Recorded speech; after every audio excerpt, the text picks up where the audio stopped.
Hi viewers, இன்றைக்கி செட்டிநாடு அம்மா கிச்சனில் நான் உங்களுக்கு வந்து கிச்சன் வந்து க்ளீன் பண்ணுறதை வந்து நான் காமிக்க போகிறேன்.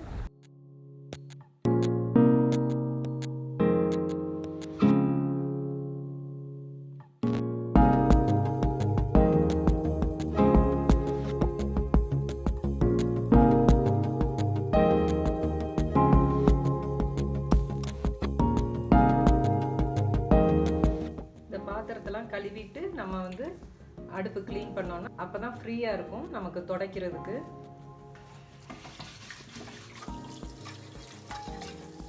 இந்த வெஜிடபிள் கட்டர்லாம் பார்த்தீங்கன்னா, இந்த வெஜிடபிள் சாப்பர் நம்ம இதெல்லாம் வந்துட்டு எப்பயுமே வந்து சும்மா வாஷ் பண்ணி வைக்கிறத விட நல்லா லிக்விட் போட்டு வாஷ் பண்ணி நல்லா காய விட்டு எடுத்து வைங்க. அப்போ தான் உங்களுக்கு திரும்ப நீங்கள் வேறு ஏதாவது கட் பண்ணிங்கன்னா உங்களுக்கு ஸ்மெல்லெல்லாம் இருக்காது. சாப்பரும் வந்து பார்த்திங்கன்னா நல்லா ரொம்ப நாளைக்கு அதனால் புதுசு மாதிரியே நம்ம மெயின்டைன் பண்ணலாம்.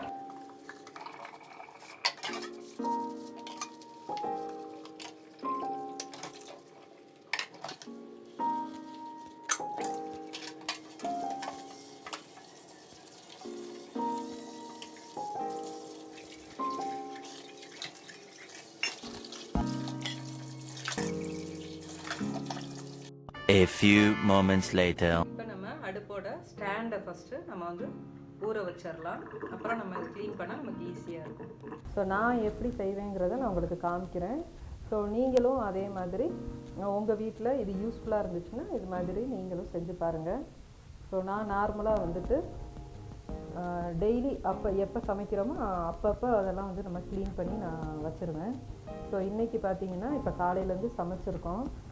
ஸோ இப்போ வந்து இதை வந்து நான் க்ளீன் பண்ண போகிறேன். இந்த மாதிரி நமக்கு ஏதாவது பாலோ இல்லை நம்ம பருப்பு வேக வைக்கிறப்ப தண்ணியோ அந்த மாதிரி வந்துடும். ஸோ அதெல்லாம் எடுத்துட்டு ஃபஸ்ட்டு இந்த ஸ்டாண்ட் எடுத்துடுவேன். அப்புறம் இந்த இது பார்த்தீங்கன்னா நீங்கள் இப்படி எடுத்திங்கன்னா வந்துடும். ஒரு சில அடுப்பில் வந்து ஃபிக்ஸாக இருக்கும், இதில் வந்து ஃபிக்ஸ் கிடையாது. இந்த மாதிரி எடுத்தாவே வந்துடும். இதை ஃபஸ்ட்டு நான் என்ன பண்ணுவேன்னா, இதை வந்து தண்ணியில் இந்த மாதிரி நம்ம நனைய வச்சிடணும். நம்ம இதெல்லாம் க்ளீன் பண்ணிவிட்டு வர்றதுக்குள்ளேயும் நம்ம கடைசியாக இதை வந்து நம்ம வாஷ் பண்ணிடலாம். ஸோ ஃபஸ்ட்டு வந்து இதை நனைய வச்சுருங்க.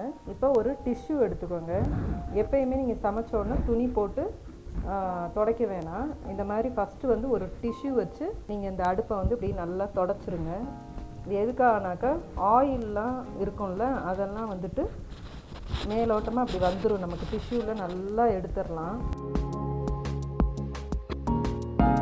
உங்களுக்கு க்ளீனிங்கும் ஈஸியாக இருக்கும். அடுத்து நான் என்ன பண்ணுவேன்னா, நம்ம டிஷ்வாஷ் லிக்விட் இருக்குல்ல, அதில் இந்த ஸ்பாஞ்ச் வச்சுட்டு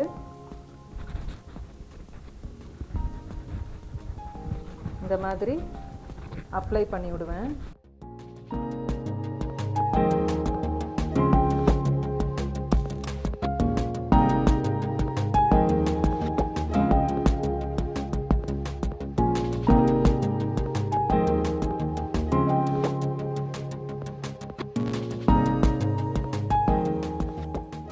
இது வந்து நீங்கள் ஃபுல்லாக ப்ராப்பராக க்ளீன் பண்ணணும் அப்படின்னா இந்த மாதிரி நீங்கள் எடுத்து செய்யணும். நான் சொன்ன மாதிரி ஒரு எமர்ஜென்சியாக போகிறோம், நம்ம டக்குன்னு க்ளீன் பண்ணோன்னா இந்த மாதிரி நீங்கள் லைட்டாக ஒரு டிஷ்யூ வச்சு தொடச்சி வச்சுட்டு கூட நீங்கள் போயிடலாம். இது வந்து நான் ஃபுல்லாக இன்றைக்கி ப்ராப்பராக உங்களுக்கு க்ளீன் பண்ணி காமிக்கிறேன். அதே நேரத்தில் பார்த்தீங்கன்னா நான் இப்போ கீழே நான் அப்ளை பண்ணியிருக்கேன். இப்போ இந்த டைல்ஸ் வால் இருக்குல்ல, இந்த மாதிரி நான் அப்ளை பண்ணிடுவேன்.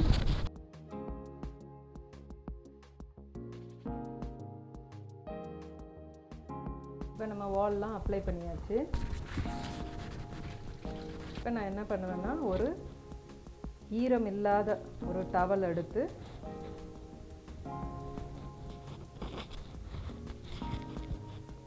இதை ஃபுல்லாக அப்படி தொடச்சிடணும்.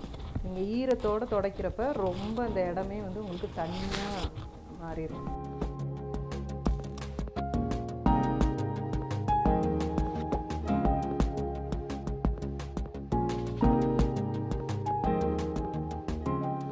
டைல்ஸில் கோடு இருக்கும், அதை நீங்கள் நல்லா கவனமாக இந்த துணியை இடையில வச்சு இப்படி தொடச்சிடணும். இப்போ நம்ம கீழே ஃபுல்லாக உள்ள அந்த லிக்விடோட நுரையெல்லாம் இப்போ நம்ம தொடச்சிட்டோம். இப்போ நான் என்ன பண்ண போகிறேன், வாலில் இருக்கிறத துடைக்க போகிறேன். துணியில் நீங்கள் சோப் தண்ணி வச்சு துடைக்கிறதுக்கும் இதுக்கும் உள்ள வித்தியாசம் பார்த்திங்கன்னா உங்களுக்கு ரொம்ப ஈஸியாக க்ளீனிங் வந்து முடிஞ்சிடும். இந்த மாதிரி நம்ம ஃபஸ்ட்டு எப்படி ஸ்டார்ட் பண்ணுறோம், ஃபஸ்ட்டு வந்து நம்ம அடுப்பில் அப்ளை பண்ணிவிட்டு அப்புறம் வந்து வாலில் வந்து இந்த மாதிரி அப்ளை பண்ணிங்கன்னா அப்படியே உங்களுக்கு வந்து எங்கேயாவது காஞ்சி போயிருந்தால் கூட இந்த டயத்தில் அந்த டைமிங்கில் நமக்கு எல்லாமே வந்து என்ன வந்துடும். இப்போ பாருங்கள், நம்ம வெட் கிளாத் வச்சு தான் தொடச்சிருக்கோம். பாருங்கள் எவ்வளோ நல்லா க்ளீனாக இருக்குதுன்னு பாருங்கள். இது வந்து உங்களுக்கு எப்பயுமே வந்து உங்களுக்கு க்ளீனாக இருக்கும். கிச்சனுக்கு வந்து அவங்களுக்கு ஒரு ஃப்ரெஷ்ஷாக மைண்டு கிடைக்கும், நம்ம சமைக்கிறதுக்கும் ஒரு இன்ட்ரெஸ்ட் இருக்கும். ஸோ இந்த மாதிரி நம்ம எல்லாமே வந்து தொடச்சிக்கலாம்.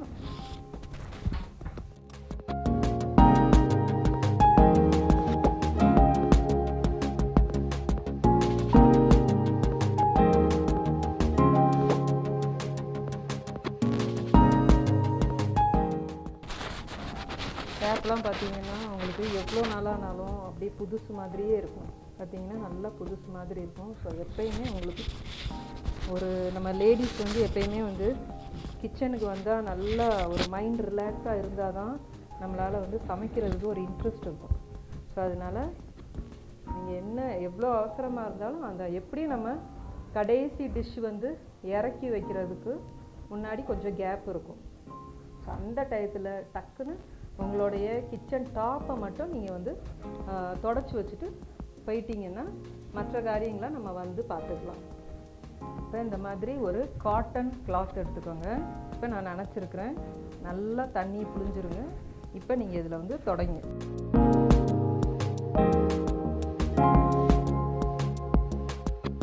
உங்களுக்கு சோப்பு இருந்தாலும் பாருங்கள் இந்த மாதிரி வந்துடும். ஸோ இந்த நேபெல்லாம் வந்துட்டு நல்லா இந்த மாதிரி தொடச்சி வச்சுக்கோங்க. ஏன்னா இதிலெல்லாம் இடுக்கல்லாம் எண்ணெய் பிசுன்னு இருக்கும். ஸோ அந்த மாதிரி வந்து தொடச்சிக்கோங்க. நான் இதில் வந்து அடிஷ்னலாக என்ன பண்ணுவேன் அப்படின்னா, நான் எப்பயுமே இங்கே வந்து ஒரு ப்ரஷ்ஷு வச்சுருக்கேன் பாருங்கள். இப்போ ஏன் இந்த ப்ரஷ்ஷு நான் இப்படி வச்சுருக்கேன்னா, இங்கே பாருங்கள் இந்த சைடில் நமக்கு வந்து போய் நம்ம அடிக்கடி துடைக்கிறப்ப அது போய் இதாகிக்கும், டஸ்ட்டு போய் இதாகிக்கும். இந்த மாதிரி நீங்கள் வந்து க்ளீன் பண்ணுறப்ப இந்த மாதிரி செஞ்சிட்டிங்கன்னா உங்களுக்கு அந்த ஸ்டவ்வை வந்து நீங்கள் பார்த்தீங்கன்னா எந்த ஒரு டஸ்ட்டுமே இருக்காது. ஸோ பாருங்கள், நான் எப்பயுமே அது யூஸ் பண்ணுறதுனால உங்களுக்கு அந்த அழுக்கு வந்து தெரியல, நான் காமிக்க முடியல. பாருங்கள் எங்கேயாவது இருக்கும் அந்த மாதிரி. நம்ம அந்த கடுகு இதெல்லாம் தாளிப்போம்ல, அப்போ அதெல்லாம் வந்து உள்ளே போய் நிற்கும். இந்த பாருங்கள் இப்படி வரும். ஸோ இது எப்பயுமே நீங்கள் வந்து இது நமக்கு கண்ணுக்கு தெரியாமல் போயிருக்கும். நீங்கள் என்னைக்காவது ஒரு நாள் இப்போ ஸ்டவ் எடுத்து சர்வீஸ்ன்னு தூக்குனீங்கன்னா அதுக்கு அடியில் அவ்வளோ டஸ்ட் இருக்கும். அது ஒரு மாதிரி ஸ்மெல்லியாக வேற இருக்கும். அதனால் நீங்கள் எப்பயுமே இந்த மாதிரி ஒரு ப்ரஷ்ஷு வச்சு இந்த இடுகளில் உள்ளதை அப்படி எடுத்துருங்க. அதாவது நமக்கு தெரிஞ்ச அளவுக்கு இது உள்ளேயும் போயிருக்கலாம். ஸோ நமக்கு தெரிஞ்ச அளவுக்கு இந்த மாதிரி அடிக்கடி எடுத்தோன்னா இங்கே பாருங்கள் ஜீரகம், கடுகு இந்த மாதிரி ஒரு பொருட்கள் தான் வெளியில் வரும். அதனால இதை நீங்கள் எப்பயுமே தொடச்சி எடுத்துருங்க.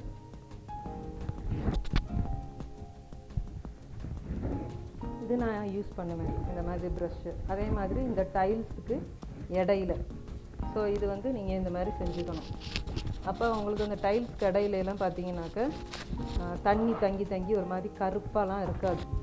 ஏன்னா இந்த மாதிரி இடத்துல தான் உங்களுக்கு வந்து அழுக்கு ரொம்ப இருக்கும், கவனிக்க மாட்டோம். ஸோ இந்த மாதிரி ஒரு ப்ரஷ்ஷை வச்சு இது ரொம்ப ஈஸி. இந்த கார்னரில் நமக்கே தெரியாது, எவ்வளோ தான் நம்ம வந்து ப்ரஷ் வச்சு பண்ணாலும் தெரியாது. ஸோ இந்த மாதிரி ஒரு டூத் ப்ரஷ்ஷை வச்சு பண்ணுறப்ப இந்த கார்னர்லாம் நல்லா உங்களுக்கு க்ளீனாக இருக்கும். எப்பயுமே பார்க்குறதுக்கு நல்லா புதுசு மாதிரியே இருக்கும்.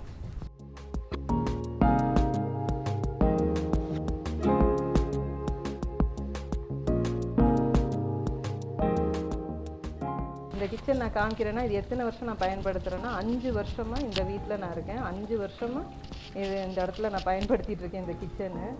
ஸோ இந்த ஜிங்க்கும் பாருங்கள், நான் புது வீட்டெல்லாம் நான் வந்து உங்களுக்கு இந்த மாதிரி செஞ்சு காமிக்கலை. இப்போ பாருங்கள் உங்களுக்கு தெரியும் நான் என்ன சொன்னேன், எதனால நான் அந்த ப்ரஷ் யூஸ் பண்ணுறேன்.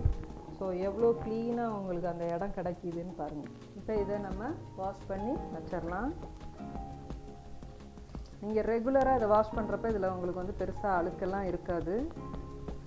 அதுமாதிரி நம்ம தண்ணியில் ஊற வைக்கிறப்ப நீங்கள் அடுத்து நீங்கள் தேய்க்கிறப்ப பார்த்தீங்கன்னா அதில் ஏதாவது ஒட்டி இருந்தாலும் சீக்கிரமாக வந்துடும், காஞ்சு போயெல்லாம் இருக்காது. ஸோ எல்லோரும் நீங்கள் வீட்டில் செய்கிறது தான். ஸோ நான் ஒன்றும் புதுசாக சொல்லலை. நான் என்ன பண்ணுறேன், எப்படி மெயின்டைன் பண்ணுறேன் அப்படிங்கிறத நான் உங்களுக்கு காமிச்சிருக்கேன். உங்களுக்கு யூஸ்ஃபுல்லாக எது இருக்குதோ அதை நீங்கள் பயன்படுத்திக்கோங்க. திடீர்னு ஏன் இந்த மாதிரி வீடியோ போட்டிருக்கீங்க அப்படின்னு நினைப்பீங்க.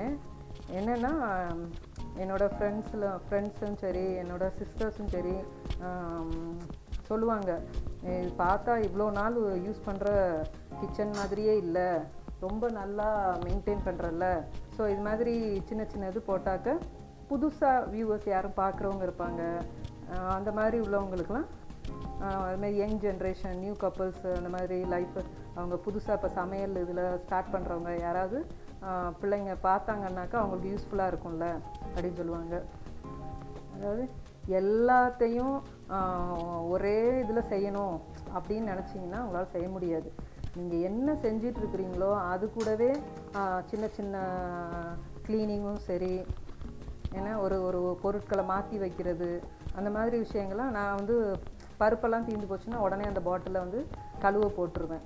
ஸோ அடுத்து நம்ம கொட்டுறதுக்கு முன்னாடியே, அதை ரீஃபில் பண்ணுறதுக்கு முன்னாடியே அதை வந்து வாஷ் பண்ணி வச்சிடுறது.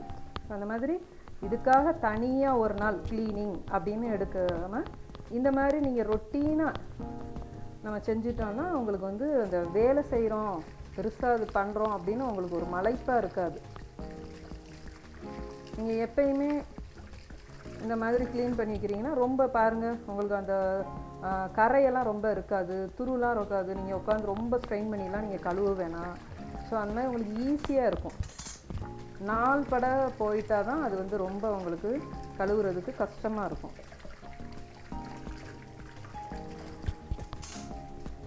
இது வந்து என்னோடய ஹேபிட். கிச்சன் வந்து நான் யூஸ் பண்ணேன்னா எப்பயுமே அது முடிக்கிறதுக்குள்ளேயும் அந்த க்ளீனிங்கும் சைட் பை சைட் செஞ்சுருவேன். ஸோ அப்படி செஞ்சால் தான் எனக்கு வந்து திருப்தியாக இருக்கும். இல்லைன்னா வேலைக்கு போனால் கூட எனக்கு ரொம்ப அப்படியே ஐயோ க்ளீன் பண்ணாமல் வந்துட்டோமே அப்படின்னு சொல்லிட்டு ரொம்ப கஷ்டமாக இருக்கும். என்னென்னா ஈவினிங் வந்து நான் ஒர்க்கு போயிட்டு வந்து ஈவினிங் கிச்சனுக்கு வந்தால் எனக்கு வந்து அப்படியே ஃப்ரீயாக இருக்கணும். அந்த கிச்சனில் வந்துட்டு ஒரு காஃபி போடுறதோ ஒரு டீ போடுறது மட்டும்தான் இருக்கணும். வேறு எதுவும் ஒரு பாத்திரம் கூட சிங்கில் கழுவ கிடந்துச்சுன்னா ஒரு மாதிரி இருக்கும். நம்ம ஒர்க்கிங் பீப்புளுக்கு உங்களுக்கு நம்ம எவ்வளோ டயர்டாக வருவோம், அந்த நேரத்தில் இந்த மாதிரி இருந்துச்சுன்னா ரொம்ப ஒரு மாதிரி கஷ்டமாக இருக்கும். அதுக்காகவே முடிஞ்ச அளவுக்கு நான் கிச்சன் யூஸ் பண்ணுறாந்தா அந்த டைமிங் பார்ப்பேன். க்ளீனிங் எல்லாம் செய்ய முடிஞ்சால் செய்வேன், இல்லைன்னா செய்யவே மாட்டேன், வேணாம் அப்படின்னு சொல்லி விட்டுருவேன். இப்போ எல்லா கடைகள்லையும் இந்த மாதிரி வாட்டரை வந்துட்டு இந்த மாதிரி தள்ளி விடுறதுக்கு விற்கிது. ஸோ இந்த மாதிரி திங்ஸும் நம்ம யூஸ் பண்ணிட்டிங்கன்னா ரஷ் பண்ணி நம்ம வேலைக்கு போகிறப்பெல்லாம் ரொம்ப ஈஸியாக இருக்கும். டக்குன்னு நீங்கள் துணி போட்டு தொடச்சிட்டு அப்படிலாம் பண்ண தேவையில்லை. இப்படி ரெண்டு தள்ளில் இந்த மாதிரி நீங்கள் தள்ளி விட்டுறலாம். அது ரொம்ப க்ளீனாக வந்துடும், அப்படியே நல்லா ட்ரை ஆகி இது கொடுக்கும். ஸோ இதுவும் நீங்கள் இந்த மாதிரி இன்றைக்கி வெளியில் கடைகள்ல எல்லாம் இந்த மாதிரி இருக்குது. ஸோ இது கூட வாங்கி யூஸ் பண்ணிக்கோங்க. இந்த மாதிரி சின்ன சின்ன யூஸ்ஃபுல்லான ஐட்டம்ஸ்லாம் பார்த்திங்கன்னா ரொம்ப ஈஸியாக கிடைக்கிது. ஸோ இது மாதிரி வாங்கிட்டா கூட உங்களுக்கு நல்லா ஈஸியாக இருக்கும்.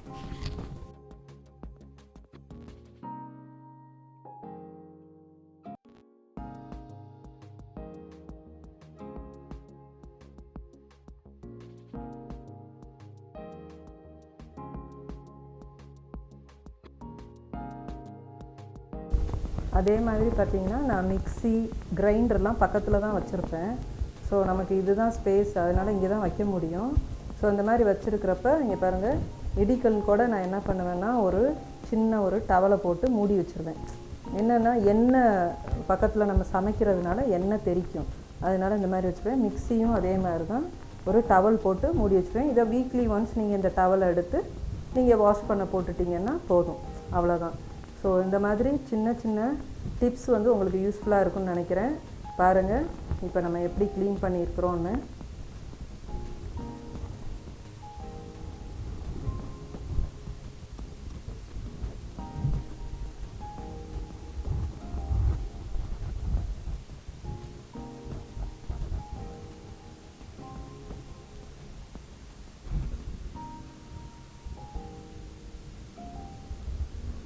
அதே மாதிரி எனக்கு என்னென்னா மணி பிளான்ட் வந்து ரொம்ப பிடிக்கும். ஸோ அதனால் நான் வந்துட்டு அந்த பாட்டிலில் போட்டு வச்சுருக்கிறேன்.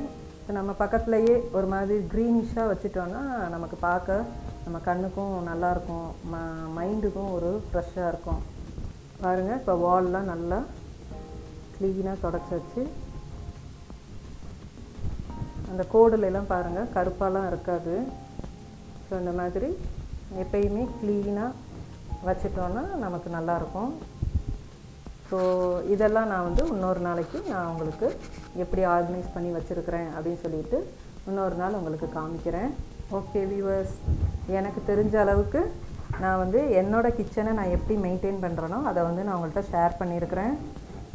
பாருங்கள், உங்களுக்கு யூஸ்ஃபுல்லாக இருந்துச்சுன்னா எனக்கு ரொம்ப சந்தோஷம். ஸோ எல்லாருமே ஒவ்வொரு விதத்தில் செய்வோம். ஆனால் வந்துட்டு ஒரு சிலருக்கு மலைப்பாக இருக்குது அப்படிங்கிறவங்களுக்கு நான் இந்த மாதிரி காமிச்சிருக்கிறேன். ஸோ நீங்கள் வந்து நம்மளே இம்ப்ரூவ் பண்ணி ஒரு இன்ட்ரெஸ்ட் எடுத்து செய்கிறப்ப நமக்கு என்ன ஆகும்னா நம்ம மேலே ஒரு கான்ஃபிடென்ட் லெவல் வந்து கூடும். அதுக்காக தான் நம்ம என்ன பண்ணுறோன்னா அந்தந்த வேலையை உடனே செய்யணும், க்ளீனாக செய்யணும், பர்ஃபெக்டாக வச்சுக்கணும் அப்படின்லாம் எதிர்பார்க்குறோம். அது என்னென்னா நமக்கு செல்ஃபாக நம்மளோட கான்ஃபிடென்ட் லெவல் வந்து நல்லா ஸ்ட்ராங்காக இருக்கும். ஸோ அதுக்காக தான் நம்ம இப்படிலாம் செய்கிறோம். ஸோ இந்த வீடியோ உங்களுக்கு பிடிச்சிருந்துச்சுன்னா உங்கள் ஃப்ரெண்ட்ஸ் அண்ட் ஃபேமிலிஸ்லாம் ஷேர் பண்ணுங்கள். நம்மளோட சேனலை சப்ஸ்கிரைப் பண்ணாதவங்க சேனலை சப்ஸ்கிரைப் பண்ணுங்கள். நன்றி.